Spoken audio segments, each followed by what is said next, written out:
आणि यानंतर एक महत्त्वाची अपडेट येते आहे। ट्रान्सजेंडर म्हणजेच पारलिंगी महिला खेळाडूंच्या ऑलिम्पिकमधल्या सहभागावर बंदी घालण्याचा निर्णय आंतरराष्ट्रीय ऑलिम्पिक समितीने घेतला आहे।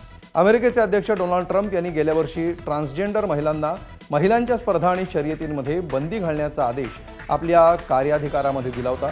त्याच धर्तीवर आता ऑलिम्पिक किंवा आंतरराष्ट्रीय ऑलिम्पिक समितीची मान्यता असलेल्या स्पर्धांमध्ये ट्रान्सजेंडर महिला खेळाडूंच्या सहभागावर बंदी घालण्याचा निर्णय IOCने घेतला आहे। जन्मतः स्त्री असलेल्या महिला खेळाडूंनाच आता ऑलिम्पिक आणि आंतरराष्ट्रीय ऑलिम्पिक समितीची मान्यता असलेल्या कोणत्याही स्पर्धांमध्ये खेळता येणार आहे। त्यासाठी महिला खेळाडूंची SRY जीन स्क्रीनिंग ही चाचणी करण्यात येईल।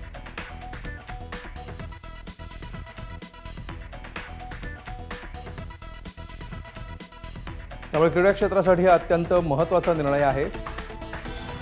जन्मतः स्त्री असलेल्या महिलांनाच केवळ आता ऑलिम्पिकमध्ये खेळता येणार आहे।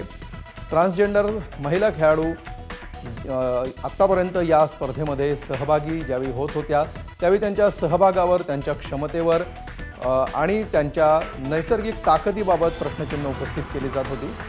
त्या संदर्भात हा एक महत्त्वाचा निर्णय घेण्यात आला। ABP माझा, उघडा डोळे बघा नीट।